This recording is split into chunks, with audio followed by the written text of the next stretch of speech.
अगर आप किसी भी बात या चीज़ के लिए रोते हैं, आपको अभी आत्मज्ञान की प्राप्ति नहीं हुई। जीवन के हर मोड़ पर आपको दुखी नहीं होना चाहिए। आपको दर्द हो सकता है, लेकिन आप दुखी नहीं हो सकते। अगर आप दुखी होते हो तो इसका मतलब यह है कि आप अभी पूरी तरह से जागरूक नहीं हुए हो। अगर आपको कैंसर हुआ है तो वो आपने खुद क्रिएट किया है, और अपने कैंसर से बाहर भी आप खुद ही निकल सकते हैं। आप किसी भी बात पर रो नहीं सकते। अगर आप किसी बात पर रोते हैं तो ये आपकी नासमझी है। आपको अभी आत्मज्ञान प्राप्त नहीं हुआ है। एक व्यक्ति मेरे पास आया और बोला, स्वामी जी, मेरी माँ की मृत्यु होने वाली है, उनके लिए कुछ कीजिए। मैंने कहा, ठीक है, मैं ध्यान करूँगा, और ध्यान में ये प्रार्थना करो कि वे जितना जल्दी हो सके अपना शरीर छोड़ दें। अगर आप किसी भी बात या चीज़ के लिए रोते हैं, आपको अभी आत्मज्ञान की प्राप्ति नहीं हुई है। अगर कोई आपको बेवकूफ़ कहता है और आपको उसकी बातों से दुख हो रहा है, तो आप अभी जागरूक नहीं हुए। जब आप जीवन को जीते हैं, तब जीवन ही आपको बताता है कि आप जागरूक हैं या नहीं। जीवन के हर मोड़ पर आपको दुखी नहीं होना चाहिए। आपको दर्द हो सकता है, लेकिन आप दुखी नहीं हो सकते। अगर आप दुखी होते हो तो इसका मतलब यह है कि आप अभी पूरी तरह से जागरूक नहीं हुए हो। अगर आपको कैंसर हुआ है तो वो आपने खुद क्रिएट किया है, और अपने कैंसर से बाहर भी आप खुद ही निकल सकते हैं। ना डॉक्टर, ना दवाइयाँ, ना हॉस्पिटल, ना ऑपरेशन। आप केवल मांसाहारी भोजन खाना बंद कर दीजिए जिसने आपको ये बीमारी दी है। आप स्मोकिंग करना छोड़ दीजिए जिसकी वजह से आपको लंग कैंसर हुआ है। आप शराब पीना छोड़ दीजिए तो आपका लीवर खराब नहीं होगा।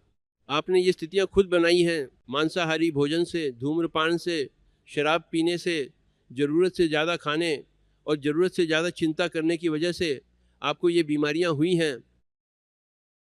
मेरा एक मित्र है, एक बार वो बहुत उदास था। मैंने उससे पूछा, तुम उदास क्यों हो?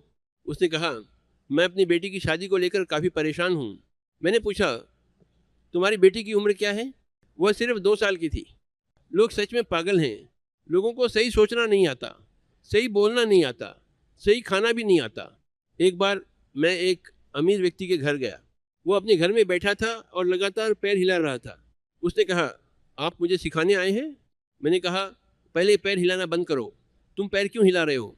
और उसने मुझसे कहा, तो तुम मुझे सिखाने आए हो? मैंने कहा, मैं तुम्हें सिखाने नहीं आया, मैं तुम्हें डांटने आया हूँ। और फिर मैंने कहा, ये पैर हिलाना बंद करो। आपने सोचा कि वो ऐसा क्यों कर रहा है? क्योंकि उसे अपने पैसे का घमंड है।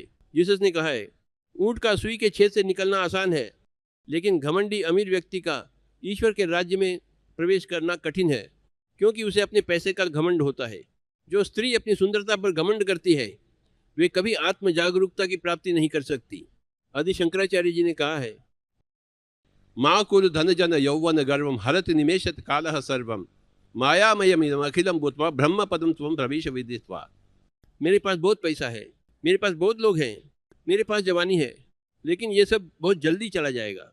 जब आप इस बात को समझ जाते हैं, तभी आत्म जागरूकता का दरवाज़ा आपके लिए खुलता है। कई महिलाएं अपनी सुंदरता पर बहुत मोहित रहती हैं। अमीर लोग अपने पैसे पर मोहित रहते हैं, और शक्तिशाली लोग अपनी ताकत पर मोहित रहते हैं। ये सभी लोग भ्रम में जी रहे हैं। हम इस पागल दुनिया को एक समझदार दुनिया बनाना चाहते हैं। हम चाहते हैं कि हर जगह पिरामिड हो, हर जगह ध्यान हो, हर जगह शाकाहार हो, हर जगह अहिंसा हो, हर जगह सत्य हो, हर जगह मानवता और सीखने की भावना हो। जब आप खुश होते हैं तो आप दूसरों को भी खुश कर पाते हैं, और जब आप दुखी होते हैं तो दूसरों को भी दुखी करते हैं। इसलिए आपकी खुशी पूरे समाज की खुशी के लिए बहुत महत्वपूर्ण है, आपके परिवार और रिश्तेदारों की खुशी के लिए भी। और सच्ची खुशी केवल ध्यान से आती है, और इस समझ से कि मृत्यु जैसी कोई चीज़ नहीं है। दुख इस विचार से पैदा होता है कि मृत्यु होती है। अगर दुख मृत्यु के विचार से आता है तो ये समझ जाओ कि मृत्यु नहीं है, तो आपका दुख समाप्त हो जाएगा। जो लोग दुखी हैं वे इसलिए दुखी हैं क्योंकि उन्हें हर जगह मृत्यु दिखाई देती है, इसलिए वे लोग दुखी रहते हैं। कोई उनकी मदद नहीं कर सकता, एक व्यक्ति दूसरे व्यक्ति की मदद नहीं कर सकता। आपको अपनी मदद खुद करनी होगी, और आप हमेशा स्वतंत्र हैं। आप चाहें तो खुद की मदद करें या खुद को नुकसान पहुंचाएं, लेकिन लोग सत्य को स्वीकार नहीं करते और खुद को ही नुकसान पहुंचाते रहते हैं। ये उनकी अपनी चॉइस है, हम उनकी कोई मदद नहीं कर सकते हैं। हमें कोई जल्दी नहीं है। अगर ज़रूरत पड़ी तो हम उनके लिए 10 और जन्मों तक इंतजार करेंगे कि वे आत्मबोध की प्राप्ति कर सकें। उन्हें 10 बार जन्म लेना होगा और 10 बार मृत्यु का अनुभव करना होगा, फिर वे खुद आत्मबोध को चुनेंगे, जो उनकी अपनी पसंद है। प्लीज़ दूसरों के जीवन में इंटरफेयर मत कीजिए। आप जो चाहें वो चुन सकते हैं। अगर आप प्रकाश चाहते हैं तो प्रकाश को चुनेंगे। अगर प्रकाश नहीं चाहते तो अंधकार को चुनेंगे। अंधकार आपके साथ इसलिए है क्योंकि आपने अंधकार को चुना है, और जब खुद अंधकार को चुना है तो इसमें चिंता की क्या बात है। वास्तव में न कोई मृत्यु है और न ही कोई दुख है, ये सब आपका भ्रम है। जो दुख आपको दिखाई देता है वो भी एक भ्रम ही है। आपका अस्तित्व भ्रम नहीं है, लेकिन आपका दुख एक भ्रम है। आपकी अज्ञानता भ्रम है, आपका अस्तित्व सत्य है। हम हर व्यक्ति को उसकी नियति पर छोड़ दीजिए, ये उनकी अपनी पसंद है और हमारी अपनी पसंद है। हम जागरूक होना चाहते हैं इसलिए हम जागरूक हो गए। हम अपने लिए दुख नहीं चाहते इसीलिए हम दुखी नहीं होते। हम हर मृत्यु को उत्सव की तरह मनाते हैं, जैसे हर जन्म का उत्सव मनाते हैं। एक बार क्या हुआ, मेरे एक मित्र ने मुझे अपनी बेटी के जन्मदिन पर बुलाया। वह उसकी बेटी का तीसरा जन्मदिन था। मैं उसकी बेटी के लिए कुछ चॉकलेट लेकर गया था। उनका घर छोटा सा था। मैंने आधी चॉकलेट उस बच्ची को दे दी। यहाँ न कोई मृत्यु है और न ही कोई दुख, यहाँ सिर्फ भ्रम है। जब लोग शरीर छोड़कर दूसरी ओर जाते हैं तो उन्हें लगता है कि उन्होंने बेवजह ही इतना दुख सहा। उन्हें पछतावा होता है। वे सोचते हैं कि मैंने अपना समय बर्बाद किया, मैं बिना कारण दुखी रहा। काश मैं समझ जाता कि यहाँ कोई मृत्यु नहीं है। ये सारी समझ मृत्यु के बाद आती है। मृत्यु के बाद हर व्यक्ति बुद्ध की तरह जागरूक हो जाता है। मृत्यु के बाद हर किसी को जागरूकता आ जाती है, क्योंकि तब शरीर नहीं रहता और भ्रम भी नहीं रहता। शरीर ही भ्रम पैदा करता है, शरीर ही अंधकार पैदा करता है, और आपने उस अंधकार को खुद चुना है। इसलिए मृत्यु के बाद हर व्यक्ति स्वाभाविक रूप से जागरूक हो जाता है। कुछ लोग मेरे पास रोते हुए आते हैं।